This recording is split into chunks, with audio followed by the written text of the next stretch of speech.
And so this week, we get to a really fun one. Last week I think we had. I've never taken an oath before, so we're good. This week I think we're going to have these, and we're going to turn these three sayings that have found its way into the colloquial language for us here, and we're going to turn them upside down.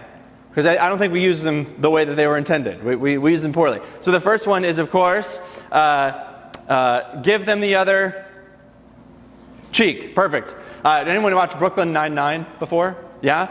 We watched the episode last night, season 2, where he said, turn the other cheek. Just the other day, I learned that was about your face cheek. Anyway, that's what it's about. Moving on. The second one is give them the shirt off of your back. Okay? I was just in a musical, The Music Man, and there's a line in it that says, and we'll give you our shirt and the back to go with it. There it is. It even appears in Americana music. And the third one is, of course, go the extra mile. Oh, anyone said those in a business thing recently? You've been in a meeting. In fact, I feel like we need to go the extra mile for our customers on this thing, right? Okay, we're going to get it. So we're going to take these old sayings, these Old Testament parts of this understanding, we're going to flip them upside down. So we're continuing. Matthew 5:38 through 42. Everybody get that open and ready, and we're going to, that's Hebrews, that's not helpful. Matthew 5. Here we go. Jesus teaches about revenge. You've heard it said, an eye for an eye and a tooth for a tooth. But I tell you, don't resist an evil person. If anyone slaps you on the right cheek, turn to them the other cheek also. And if anyone wants to sue you and take your shirt, hand over your coat as well. If anyone forces you to go 1 mile, go with them 2 miles. Give to the one who asks you, and don't turn away from the one who wants to borrow from you. So just like with all the other case studies, right? Jesus begins with, you've heard it said. And he gives this quotation of an old commandment from the Torah, or this interpretation of it. So this one is, you've heard it said, an eye for an, or a for a, great. An eye for an eye or a tooth for a tooth. This is what he's got here. This is a straight up quotation. So it comes from 3 places in the Torah. Exodus 21. It's restated in Leviticus 24, and then again in Deuteronomy 19. So each of those 3 examples is a person who has wronged another, and then this list comes in it. So Exodus 21, just so you can see it here, if you'd like to turn to it. Exodus 21. My pages are stuck together. Exodus 21, verse 22 through 25.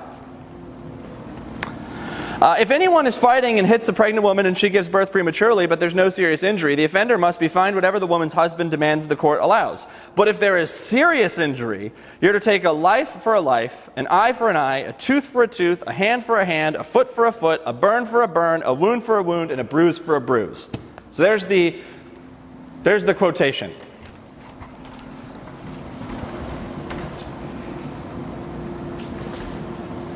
Great. The piano was playing behind me. Can you hear it? It's very pretty. An eye for an eye, tooth for a tooth, hand for hand, bruise for bruise, wound for wound, cut for cut. Deuteronomy adds fracture for fracture. They get all over the place. It's a pretty long list. But notice it goes from a really big category to getting more and more small. So an eye for an eye, a tooth for a tooth, key parts of your face, then key parts of your hand, your feet, and then just injuries, burns, wounds, and bruises. It's the various types of ways that you would get hurt if you were fighting somebody. Does this make sense? If I'm in a fight, I've seen UFC fights, they come away, they got cuts, bruises, broken legs, who knows what all happens. I watched one time and he broke his leg in the first kick of the match and then spent the whole time defending his broken leg. It was a very boring fight. This is the type, you with me. You're in a fight with someone, this is how you're hurt. So, Leviticus, of course, it adds fracture for fracture. These are all shorthand, these signal the whole list and the whole concept. So I've talked about this before, that Jewish writing will use lots of little pieces to basically say this means the whole thing. Do you remember this idea? If you say enough little things, it means it's this entire encompassing idea. So basically, all of anything can be brought together. Whatever happens, the retribution is equal. Are you following me? Good. It sounds really brutal, right? You take my eye, I'm going to gouge your eyeball out, right? How many of you hear that as vengeance? Right? You take my eye, I'm going to rip your eyeball out. Vengeful? Hands? Great, perfect. Good? All right, so it's stated 3 times in the Torah, and it's referred to the law of retaliation. That's what this is called. Sometimes by the Latin phrase. I don't do a lot of Latin, I didn't take it, but here's our Latin phrase for the day. Lex talionis. Lex talionis. This is actually a very ancient law already to the time of Jesus. Not just because it was in the Torah, but because it was ancient even in the time that the Torah was written down. This was an ancient idea, even before this was written down for the Torah. Examples of these principles, eye for eye, tooth for tooth, come from a lot of ancient Near Eastern law codes. The most famous of those would be the Code of Hamborii. If anyone wants to challenge that one, I practiced that a whole bunch. The Hamborii Code. He was a Babylonian king in the 2nd millennium BC, and it's an ancient code that's related to retaliatory behavior. So this is old even to Jesus' day. This morning as I was going through some reading, it came up and it said our scale of time for how old things can be gets thrown off. In Egypt, in the Library of Alexandria, there was a section that had artifacts of ancient Egypt. Before the library burned down, which was already ancient for us at that time. So they span just for ages. There were mammoths with the pyramids. Sometimes our scale gets way. This is so old. Hammurabi, it's just so old. And so prior to that, the idea of monetary compensation was how you paid someone off for bodily injury. This is true for lots of different laws. So if you destroy someone's eyes, you pay them what the eye is worth. And that makes a ton of sense. That's still the basis for our judicial system today, right? I can get money compensation for an injury I incur. This is sort of how it goes about. But no one's going around like if Adam were to come up here and break my leg, I don't get to go to court and be like, I feel like I have the right to break Adam's leg. I think that would make it fair. Are you with me? So it's easy to read this as vengeful. This is the typical kind of literal reading. Like, you poke out my eye, I'm going to poke yours out. But it was applied to monetary law, even all the way back to the Code of Hammurabi. It's about equality. If you take my eye, I get the value of the eye in return. So it can sound like a license to get even, but the intent is quite opposite. It was about putting a ceiling on the vengeance getting out of control.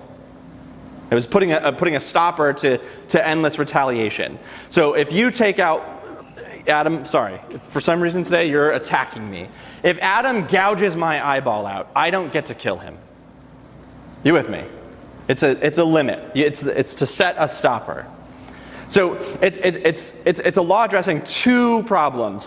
One is trying to get even, but by overcompensating the retaliation. Right? You take my eye, I take out your life.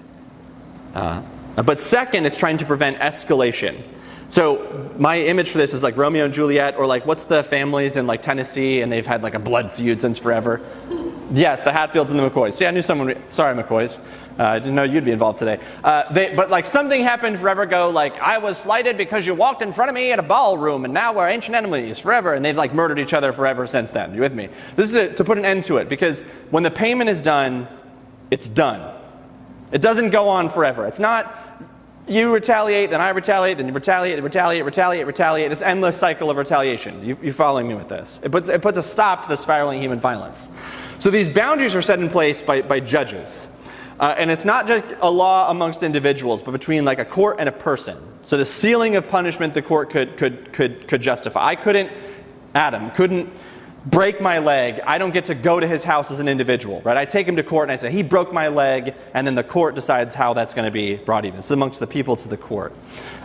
You repay that value. So the punishment cannot match the crime. It's got to be equal. And so this monetary exchange, it ends this violent society, and so the law keeps peace by restraining the urge to hurt back those that hurt us. So that the intent was to counter the impulse for revenge and vengeance that humans have. So at the heart of this ancient law that Jesus is bringing here is this wisdom, right? That humans are bad at knowing how to exact justice. That's the heart of the wisdom here. This is put in place because humans don't dole out justice well. You with me? Great. Now this is something that people knew and they understood, and that human beings at the time agreed. It's a very old law, and this conventional wisdom for Jesus' day. So Jesus says, you've heard it said, an eye for an eye and a tooth for a tooth. This is this reference.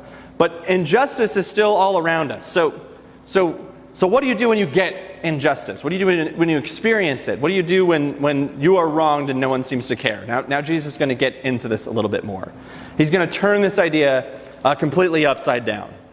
So he takes that wisdom of the law. Humans are bad about doling out justice. And he gives us 3 scenarios that we know. And the first one is, turn the other.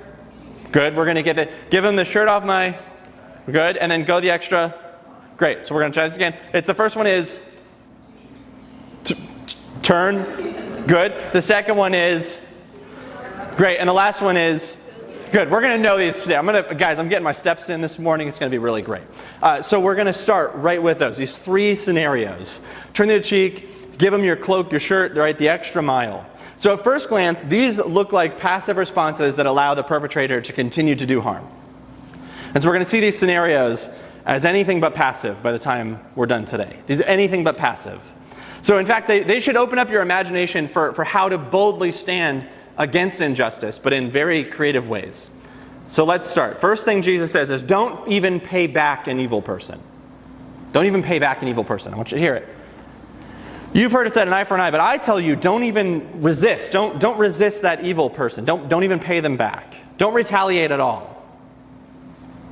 Because people who value peace more than anything else, this is this idea in the kingdom. So I'm going to get ahead of your thoughts because I can hear your bubbling thoughts already. But letting people get away with evil won't bring peace. If I just let them do it, what good is going on? I can't just stand by and do nothing. Hold on. Right? Jesus doesn't say don't do anything. Rather, he's advocating for a really creative response to evil that opens up the door for peace. So the question in our minds, right, is it sounds like I'm just going to leave the door open to God. Right? I'll just let happen what happened. God will intervene if it needs to. That kind of feels like the next step, right? So I'm not going to mess with it. I'll just trust God to bring about whatever's going to happen. I'll let evil do its thing unless God steps in. I'm already hurt, right? I'm just going to let you keep doing it. Here's the nerd coming through. This is Phil. I'm a nerd. Hi, welcome. This is a really difficult phrase to translate. I actually was trying to explain this to Ashley, and she was like, I was like, it's a very strange thing to translate. But I'm going to try to summarize all of this weird. It's a pun. There's a lot of like Hebrew connecting up to Greek, connecting to other things. And here's what it doesn't mean. He doesn't mean don't do anything. He doesn't mean just be like, I'm just going to wait here. That's what it sounds like. But this pun, right? What he means is it doesn't mean just don't allow whatever's happening to you to keep happening to you.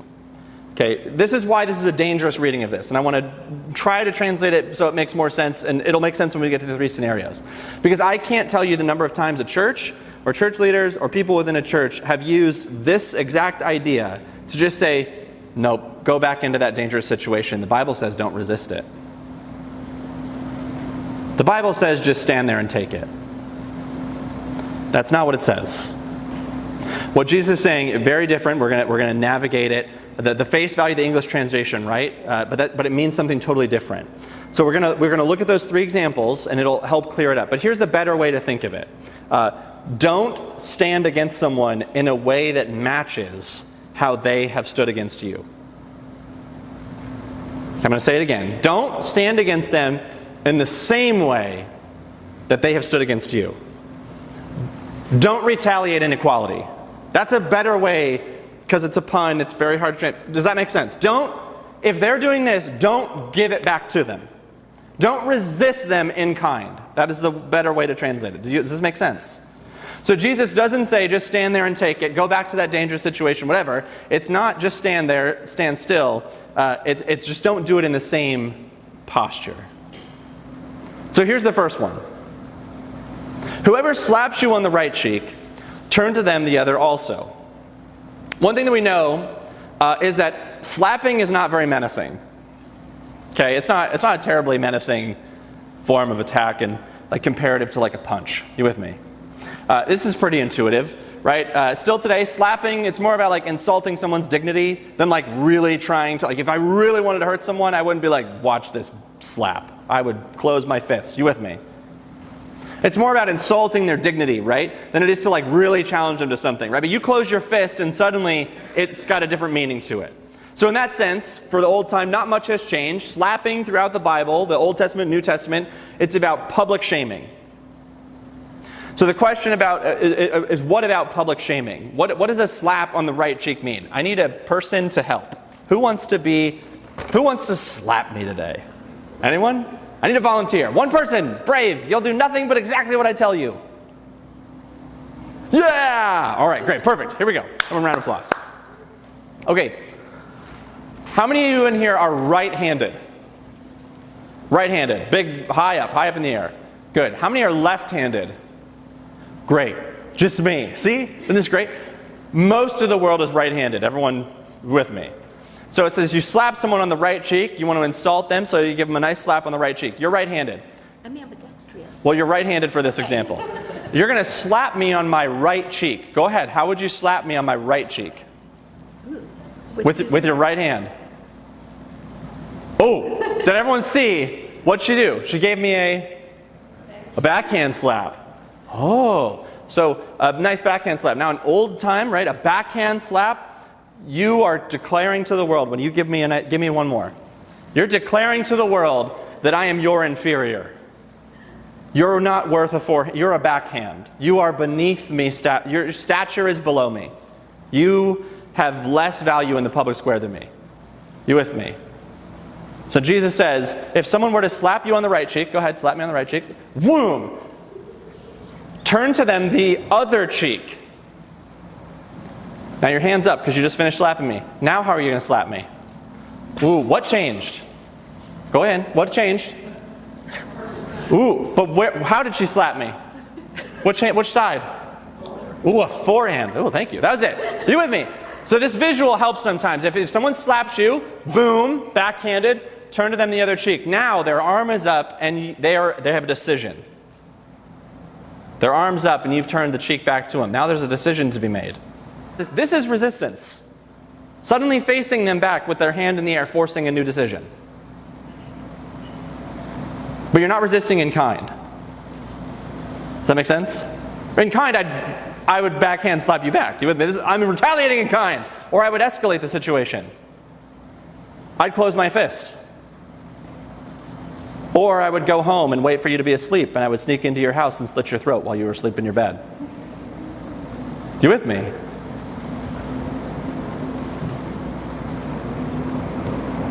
It's a way of stating, I am not controlled by your attempt to put me into a place that I know I'm not. You with me? I want you to reevaluate who I am, right? You've decided based who I am, but by turning the other cheek, I'm telling you I'm taking back my dignity. It's a demonstration, right? My honor is not determined by the way that you treat me, but it's rooted in something deeper. This is disciple Jesus Christianity 101, that your identity is not rooted in the slap. It's rooted in the son or the daughter of the Father in this new kingdom. The visual I have for this over and over is the civil rights movement. The images in Selma, Alabama, 1965, of marching across the bridge, being sprayed by fire hoses and having dogs sent on them. They didn't walk away. You with me? They didn't walk away, but they didn't fight. They didn't return in kind. They took steps forward. They didn't stop. The whole scene is a ridiculous view of the farce that the legal establishment was in that situation. They didn't return in kind. They didn't scurry away, but they forced an evaluation of the situation. You with me? That's more like what Jesus has in mind with this. It forces someone to treat you as a human being, even if it costs you another slap. Second one. If anyone sues you and takes your shirt, give them your coat also. The second example explores these same dynamics from a different angle. Right? This will not land to us the same way it does in Jesus' cultural setting. Right? I have a lot of shirts. They're all Henleys. You've seen me in the winter. I only own Henleys. I don't own anything. I'm like Batman's wardrobe. It's just colored Henleys all across. And jeans. But I have tons of them. If I get a hole in something or a sock, I replace them. Right? We've got coats. I have different coats for when it rains, for when it's winter, for when it's really, really winter, when it's kind of fall, and you just want to I know it's not cold enough to really wear a coat, but doesn't it just look better with a coat? You with me? I have tons of things. But in Jesus' day, you basically had two garments. and you probably had one pair of each.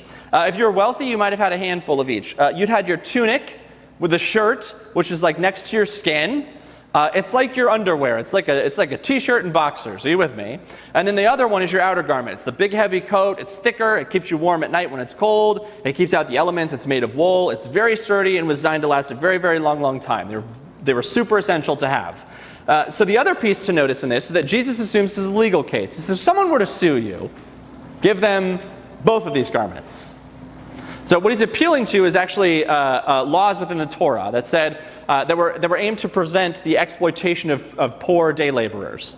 So basically, if you owed someone money and you didn't have any to give them, they could take your outer cloak for the day and keep it, but then they have to give it back to you at night. You'd have to give it back. It's too important. Your payment to them is your cloak for the day, but you have to have it back at night. That kept the exploitation. You couldn't just take from them and leave them destitute with absolutely nothing in the cold nights of the desert. You with me?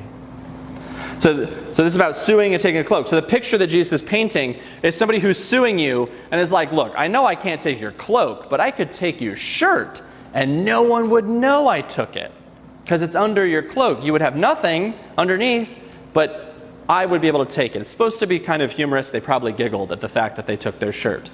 So you're just left with like your itchy wool cloak touching your skin. I'm going to take your cloak, I'm going to take your, but I'm going to take your shirt. So if somebody is in a space where they think that what they really need to do is take that undergarment from you to really get paid back what they think they're due, then give them your coat also. Did anyone notice what Jesus is recommending here? You have two pieces of clothes on, you have your shirt and your tunic, and he says give them both over. Now, how are you standing in the public square? Just louder. Naked. There it is. You're now naked. You have nothing on you anymore. The thing next to your body is gone. Your itchy cloak is gone. You're standing in a public square naked with the other guy holding all of your clothes. That's a public demonstration. You're going to make a scene. A public shaming. You'll feel shamed standing standing naked publicly, but publicly you're creating a scene. It's going to draw attention to the injustice that's happening. I'm going to put myself in a situation where I'm exposing an injustice, and it'll be uncomfortable for me. And it seems like what Jesus is saying, it's going for this shock value, right? Draw attention. Go ahead, hand them both of them. You clearly need this stuff more than I do. Have my cloak too. You're giving them clothes, and by using generosity, you're subverting an entire system. You with me? Whoever forces you to go 1 mile, go with them 2. Now, Roman soldiers could force any imperial subject to carry gear. They carried a lot of stuff. They had armor, they had swords, they had food packs, a whole lot of stuff. And the word used to describe this idea of carrying is the same thing when Jesus is carrying the cross and he's walking up the street and a soldier forces this guy named Simon into service to carry the cross even farther. This is this concept being played out in the Gospels. He says, hey, carry this cross for this guy. He's being forced in as imperial subject to carry something at the will of the soldiers. You with me? The Roman Empire knew that this would be prone towards abuse, like it wasn't already abusive, and so they put a limit on how much soldiers could enlist regular civilians to help them, and they could carry it for 1 million mile. It's about 1.5 kilometers or 1,000 Roman paces. So it's not a mile, it's 1.5 kilometers. So imagine this scenario. You're in a picnic by the Sea of Galilee. You're there, your family, you got your dog, I don't even know. And a Roman soldier walks by and he grabs you by the ear and he picks you up and he says, come on, you got to carry my stuff. It's humiliating. It's relational dynamics. So you are with your family, you're having a good time, and all of a sudden you have been forced into servitude. You've lost your day. Are you with me? So he says, whoever forced you to go 1 mile, go with them 2 miles. So within their power, right, of the legion, they could force you to go 1, but now there's another subversive generosity move, similar to the giving of the cloak. They exerted the power in asserting who they were in their rank, and in the very moment that that mile is over, generosity will redefine that relationship. You can treat me like a pack animal for 1 mile, but the moment it's done, the opportunity has changed, and I'm going to redefine what this relationship means. So usually, today, the kinds of people that carry things for other people they're like your friends, right? It's a special kind of person too. Like, who do you call when you need to move stuff? It's the guy with the big truck, right? I got my mower stuck at like 9:30 at night, and I was like, Adam, I need you to come get my mower out, because he has a truck.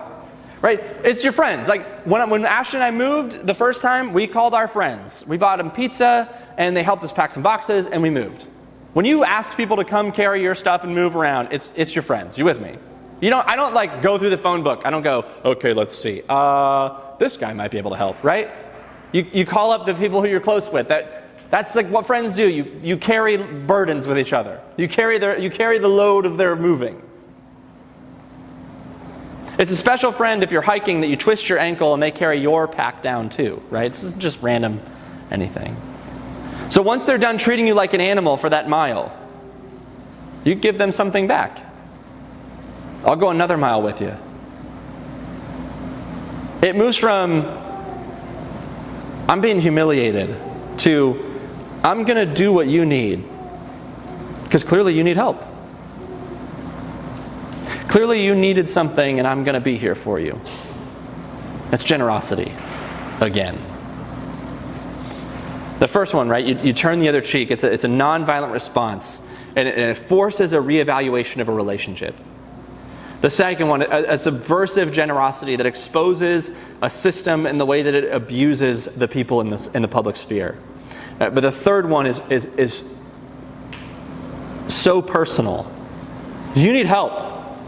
And I'll be hospitable. I'll make space for you. So let's move over to 2024. That's great, Phil. I haven't had to give my cloak to anyone recently. What the wisdom, right? The wisdom of this. We're bad at the justice. So what's the wisdom and the ethic for us today? Like, no, it's not okay for you to just be a punching bag for someone, right? That's not turn the other cheek. It's not just, well, I guess I'll just be their punching bag. Right? Giving them the shirt off your back isn't, well, I guess I'll just destitute myself to help you no matter what it costs me. And then go the extra mile is not, well, I might as well just do it, right? It makes, what can I actually forgive? I can actually forgive you of the thing that I think an equivalent of turning the other cheek, of walking the other mile, of giving my cloak. Right? Because all three of these instances, what I'm saying is I could get you back. I could have some vengeance here. I could plot it. I could figure it out. I'll take a moment. I know exactly when to strike. Right when you're most humiliated, right when you're in your weakest point, I'm going to pay you back for all three of these. I should get you back, but I choose not to. The wisdom that's deep underneath this is a posture of forgiveness. It sounds crazy. What Jesus is saying, that bold generosity can subvert the power games of the world and turn enemies into friends. It sounds like the whole enemy-friend relationship will be important maybe in the next 5 verses that he talks about. But he sets up this dynamic here, that you can subvert the enemy-friend relationship through generosity and friendship. You with me? There's something very active happening on the part of the one who turns the other cheek, that gives the shirt off their back, that goes the extra mile, right? It's not about just letting someone beat you up to use you as you sit peacefully by. It's about somebody staying in a peaceful act of defiance and saying, I demand this situation be looked at differently. The person's been victimized. If I'm the one turning the other cheek, and I've been victimized, if you're trying to assert dominance over me, I'm saying in this conversation, I'm saying rethink the way that we treat each other. What he's saying is, take a look at love and peace and kindness, these fruits of the Holy Spirit, and what we're called to, this higher call of the people within the kingdom, right? Know God, love neighbor, live justice forever. So to look at this world in a completely upside down way. And if you're going to hit me again, if you're going to belittle me again, if you're going to name call me again, if you're going to assert your dominance and authority over me again, we're going to do this on different terms. Because now it's an act of violence against an act of generous love. It's an act of uncaring evil against an act of friendship and caring. I've said this before, right? That Jesus calls this whole thing is this left hand driving on the wrong side of the road, and ultimately what happens is collisions. Right? Ultimately what happens is confrontation. This community where generosity and peacemaking and serving each other and humbling ourselves and seeking others' well-being are the highest values. In this kingdom, just butt heads against what the kingdom of the world calls us to. It's going to be tension, there's going to be conflicts.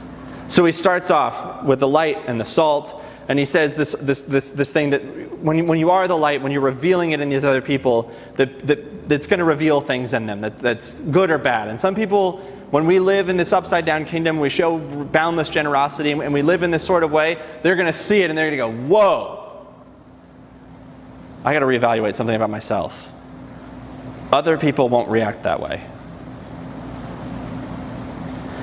If we do it right, the church won't have any neutral responses. I said this last week. We won't have any neutral responses. You're going to get your cheek slapped. You're going to walk an extra mile. That's generosity, freedom, and love. That's tension and conflict coming into the demands of the world. We should be comfortable being uncomfortable. He says, go and spread that news. Jesus waded into the places where religious debates and political debates were happening, but he doesn't call us to respond to the violence, but rather when we're met with it, whether it's emotional, physical, verbal, we respond not in kind, but in love, to continue to challenge the prevailing thought of the day, the kingdom of the day, with our upside-down ethic. Love neighbor, live justice forever. Let's pray. God, this morning as we wrap up with our final tune, may we be people of this new kingdom, this upside-down kingdom, that when we come into the conflict, may we not bend to the nature of the current kingdom to retaliate in kind, to plot my revenge in kind, to seek my vengeance in kind, but God, in an ethic of love, of compassion, of generosity. God, may we begin to subvert the relationship between those who wield the earthly power and those of us under, that we stand to make and enforce a reevaluation of that relationship. God, may our generosity turn friends to friends and enemies into friends. God, may we learn to be generous people in the face of adversity. And when we come to conflict, may we turn to you in the upside-down kingdom ethic. Know God, love neighbor, live justice forever. Amen.